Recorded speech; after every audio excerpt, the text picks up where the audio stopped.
क्या आपने कभी सोचा है धरती के नीचे क्या छुपा है? वैज्ञानिक बताते हैं लावा, चट्टाने और कोर, लेकिन हिंदू धर्म कहता है धरती के नीचे बसी है एक दूसरी दुनिया, जहां सोने चांदी के महल हैं, नागराजों का साम्राज्य है, दैत्य और दानव बसते हैं। नाम है पाताल लोक, एक ऐसा लोक जो हमारी कल्पना से कहीं ज्यादा गहरा है। पाताल लोक का जिक्र वेदों से लेकर पुराणों तक हर ग्रंथ में मिलता है, लेकिन ये कोई सामान्य अंडरवर्ल्ड नहीं।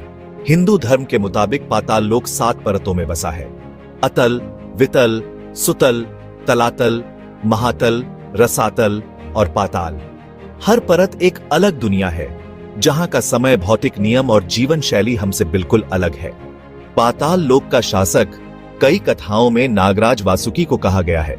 शेषनाग, वासुकी, तक्षक, अनंत, ये सभी नागवंश के वो योद्धा हैं जो पाताल लोक में रहते हैं। इनके महल सोने और रत्नों से जड़े होते हैं, जहां न सूर्य का प्रकाश होता है, न चांद की चांदनी, लेकिन फिर भी वहां अंधेरा कभी नहीं होता। पाताल लोक में समय की चाल भी हमारी दुनिया से अलग बताई जाती है। वहां एक दिन धरती के हजारों सालों के बराबर हो सकता है, यानी जो यहां बीत चुका है वो वहां अभी चल रहा हो। यह सुनकर क्या आपको टाइम डायलेशन या पैरेलल यूनिवर्स की याद नहीं आती? क्या पाताल लोक वास्तव में एक अलग टाइम जोन या डायमेंशन है? पाताल लोक का रहस्य इतना गहरा है कि समुद्र मंथन से लेकर अहिरावण वध तक हर कथा में इसका जिक्र आता है।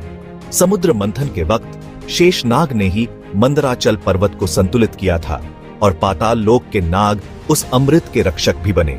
क्या यह संकेत है कि पाताल लोक सिर्फ एक धर्म गाथा नहीं, बल्कि धरती के भीतर छुपी हुई कोई अद्भुत दुनिया है?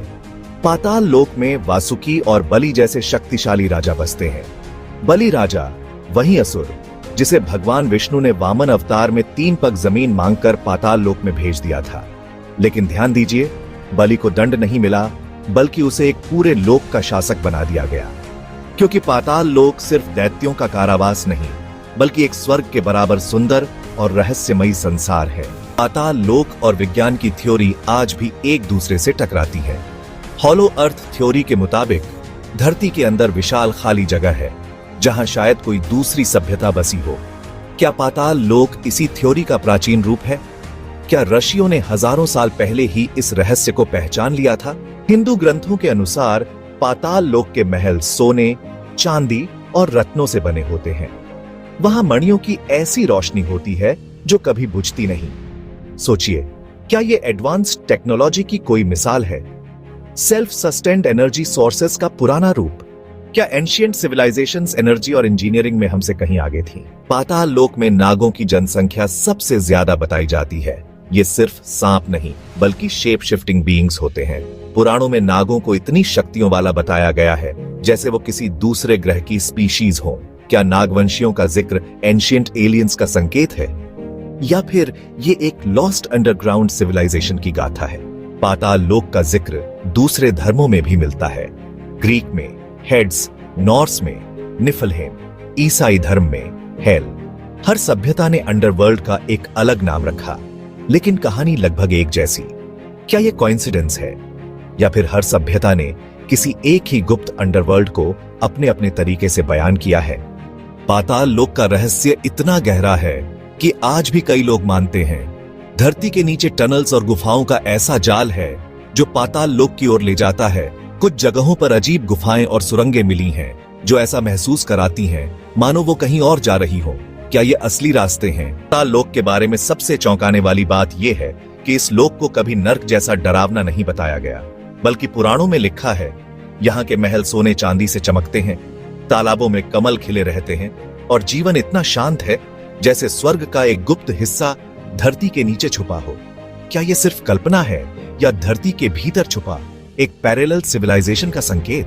पाताल लोक के बारे में आशी मुनियों की कहानियों में कहा गया है वहां के जीव, ऊर्जा और समय की धारणा हमारी दुनिया से अलग है। क्या यह कोई मेटाफिजिकल प्लेन है, या फिर किसी दूसरे फ्रीक्वेंसी पर वाइब्रेट करता हुआ एक ऑल्टरनेटिव यूनिवर्स?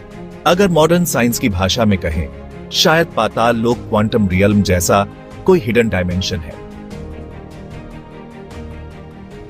पाताल लोक में जाने का रास्ता सीधा नहीं, बल्कि रहस्यमयी और खतरनाक माना गया है।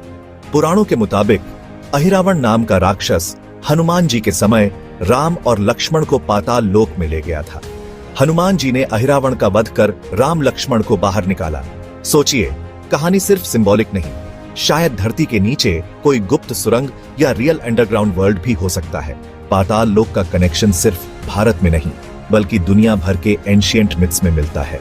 माया सभ्यता की मान्यताओं में भी एक अंडरवर्ल्ड का जिक्र है जिसे वो कहते हैं सीबाल्बा। वहां भी अद्भुत शक्तियों वाले जीवों का राज्य चलता है। क्या ये संयोग है या हर सभ्यता ने इसी रहस्यमय अंडरवर्ल्ड को अलग अलग नामों से पहचाना? पाताल लोक में रहने वाले नागों का आज भी कई जगहों पर पूजा की जाती है। भारत में नाग पंचमी के दिन लोग सांपों की पूजा करते हैं। क्या ये परंपरा पाताल लोक के नागों से जुड़ी हुई है? क्या इंसान और पाताल लोक के नागों के बीच कभी कोई संपर्क हुआ था जो आज भी हमारी आस्थाओं में जिंदा है? पाताल लोक का जिक्र केवल धरती के नीचे बसे एक लोक के रूप में ही नहीं बल्कि एक एडवांस्ड सिविलाइजेशन के प्रतीक के रूप में भी किया गया है।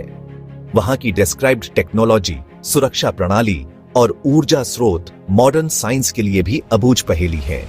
क्या ये सब सिर्फ पुरानी कहानियों की कल्पना है या वाकई कोई लॉस्ट वर्ल्ड हमारे पैरों के नीचे छुपा हुआ है? पाताल लोक में टाइम और स्पेस हमारी दुनिया से बिल्कुल अलग बिहेव करते हैं। यही वजह है कि वहां की दुनिया एटर्नल यानी अनंत मानी जाती है। क्या पाताल लोक वर्महोल थ्योरी या स्पेस टाइम डिस्टॉर्शन जैसा कोई सीक्रेट फेनोमेनन है? क्या अर्शियों ने अपने ध्यान और साधना से इस हिडन रियल्म को एक्सेस कर लिया था? अगर ध्यान से देखें तो आज की मॉडर्न साइंस भी मानती है कि धरती के नीचे अनएक्सप्लोर्ड कैवर्न्स और टनल्स का जाल फैला हुआ है। कुछ गुफाएं इतनी लंबी और गहरी हैं कि उनके अंत तक कोई पहुंच ही नहीं पाया। क्या ये गुफाएं पाताल लोक के असली दरवाजे हैं या फिर इंसान अपने ही पैरों के नीचे छुपी दुनिया से अब तक अनजान है? पाताल लोक का उल्लेख न सिर्फ हिंदू धर्म में बल्कि बौद्ध और जैन धर्म में भी मिलता है। ये दिखाता है कि अंडरवर्ल्ड कॉन्सेप्ट सिर्फ एक धर्म की कल्पना नहीं बल्कि इंसानी सोच का यूनिवर्सल ट्रूथ हो सकता है। क्योंकि जब भी धरती के नीचे की बात होती है, हर सभ्यता की कल्पना में रहस्यमयी दुनिया जरूर उभरती है। पाताल लोक हमें ये एहसास दिलाता है कि जो दिखता है वो हमेशा सच नहीं होता। धरती के नीचे भी एक दुनिया हो सकती है जो आज तक हमारी आंखों से छुपी हुई है। शायद इस रहस्य की सच्चाई वक्त के साथ ही सामने आएगी और तब तक पाताल लोक का नाम सिर्फ किताबों में नहीं बल्कि सवालों में जिंदा रहेगा। अब बात उस सवाल की जो आपने वीडियो की शुरुआत में सुना था। क्या पाताल लोक सिर्फ धर्मों की कल्पना है या धरती के नीचे वाकई कोई रहस्यमयी दुनिया बसी है? ये सवाल आज भी खुला है क्योंकि ना तो विज्ञान इसे पूरी तरह खारिज कर पाया और ना ही धर्म इसे बस एक कहानी मानता है। पाताल लोक शायद वो जगह है जहां से मानव सभ्यता की कल्पना शुरू हुई थी या शायद वो अंत है जहां हर रहस्य जाकर शांत हो जाता है। पाताल लोक की कथाएं हमें एक बड़ा सबक देती है। हर वो चीज जो आंखों से नहीं दिखती उसका अस्तित्व खत्म नहीं हो जाता। कई रहस्य धरती के नीचे दबे होते हैं और कई हमारी सोच के पार। पाताल लोक उन रहस्यों में से एक है जो आज भी इंसान को सवाल पूछने पर मजबूर करता है। पाताल लोक केवल एक भूगोल नहीं बल्कि एक फिलॉसफी है जहां कल्पना, आस्था और विज्ञान तीनों एक ही सवाल में उलझ जाते हैं। क्या इंसान अकेला है? शायद पाताल लोक धरती की गहराई में छुपा एक ऐसा अध्याय है जिसे अभी तक पढ़ा ही नहीं गया। पाताल लोक एक रिमाइंडर है कि ज्ञान और रहस्य की कोई सीमा नहीं होती। शायद वो दुनिया वाकई अस्तित्व में है या शायद हम उसे अपने सपनों और विश्वासों में जिंदा रखते हैं। लेकिन एक बात तय है, जब तक इंसान सवाल पूछता रहेगा पाताल लोक का रहस्य भी जिंदा रहेगा। पाताल लोक कोई काल्पनिक लोक नहीं, ये उस क्यूरियोसिटी का नाम है जो हर इंसान के भीतर बसी होती है। जब तक हम ये जानने के लिए जमीन की गहराई में उतरते रहेंगे, पाताल लोक का दरवाजा हमेशा हमारे सवालों के जवाब में कहीं ना कहीं खुला रहेगा और शायद एक दिन हमें उस लोक की सच्चाई वाकई मिल जाए। तो दोस्तों, ये थी पाताल लोक की वो रहस्यमयी कहानी जो न सिर्फ ग्रंथों में बल्कि इंसानी सोच में भी बसी हुई है। एक ऐसा लोक जो शायद हमारी धरती के नीचे छुपा है या फिर हमारे इमेजिनेशन में जिंदा है। पाताल लोक एक ऐसा लोक जो धरती के नीचे नहीं बल्कि इंसानी सोच के पार बसता है।